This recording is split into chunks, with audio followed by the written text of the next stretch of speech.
Hello, I'm Joe Kaufman here with Engage Digital, and I'm here with the Managing Director of Engage Digital, Jeff Hillemeyer, who's going to explain to us a couple of things about Twitter. First off, Jeff, how is Twitter different than a Facebook status update? Yeah, that's a question we get quite often. I think Twitter doesn't do itself any services by asking people, what are you doing right out of the gate. It's really much more than a status update.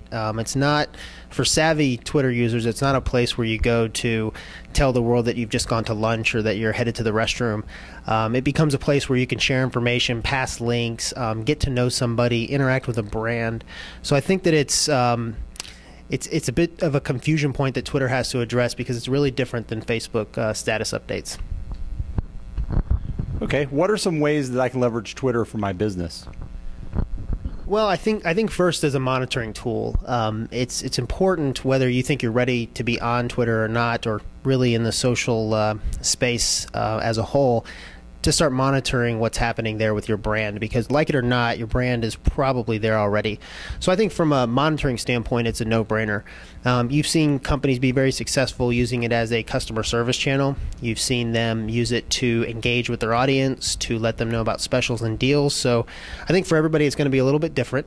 But I think starting by understanding what's happening with your brand and Twitter, and then generally, your marketing department needs to get familiar with the technology. A lot of our discussions with brands happen around the idea of, well, how do we get started? We don't really know what happens on Twitter.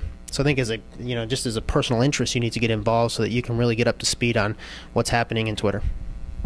So you brought up actually there may be some pitfalls involved with getting involved in Twitter. Can you talk a little bit about the pitfalls and how to maybe avoid them? Sure. I think first, you need to really study the way your customers are using Twitter. I think a lot of brands jump in and really try to get feet first into something that they're not ready for. And so you have confusion with your audience and you don't really have a consistent message. So I think first understanding it, because you can really step into some problems. But you need to be genuine. I mean, I think that would be the one advice that I would stress more than any, is that you need to be genuine. You need to be honest with your customers. Don't try to fool them, and really focus on the intentions that you're trying to accomplish with Twitter. If you're trying to entice sales and coupons and stuff like that, that's fine. But do that. Don't try to be people's friend. If you want to just engage and create more of a following, we'll do that. So I think you need to really understand what your strategy is and go for it in that direction. Great. Can you give me a couple of examples of some businesses that have done really well using Twitter for maybe some different purposes? Yeah, absolutely. I'll talk about two. I think Comcast is the best example from a customer service standpoint. You've got a company there that, quite frankly, was struggling with their customer service reputation, and they've used Twitter to at least help alleviate some of that. It's still a tiny bit of their customer service traffic. You know, the 800 number and the website still do a lot more, but at least they're out there and getting a name for being a little more customer-centric than they had been. And then Zappos, I think, is another one. They do a great job of having a couple of different channels, one of which is their CEO is very active on Twitter, and he really sets the brand for Zappos, and people can really understand kind of the way this company thinks. They also have a channel which is a little bit more directed towards sales and coupons and stuff like that, which I think is great as well. So those are two that I think you should look at if you're trying to figure out what to do on Twitter. I'm going to throw a little curveball here. In terms of tweeting personal messages versus business messages, I know that the CEO of Zappos does a very good job of kind of mixing the two. Can you talk a little bit about how you mix the two? Yeah, I think, and I actually think Best Buy is perhaps the best example. Their CMO is very active on Twitter, and he does a fantastic job. And, you know, he'll talk about the business and talk about things that they're doing, but he also talks about, you know, where he sees marketing going.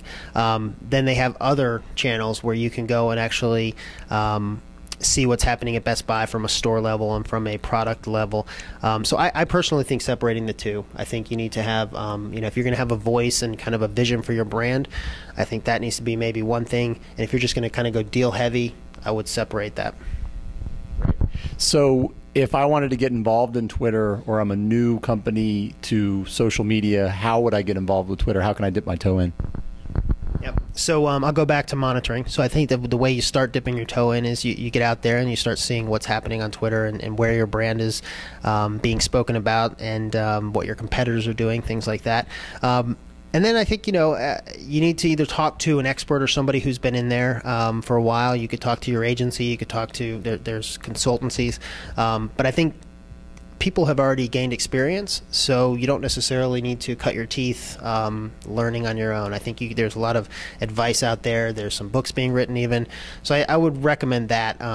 But before anything else, I think if you as a marketer are thinking about taking your brand into Twitter, you need to be active in Twitter. I feel the same way about any new technology.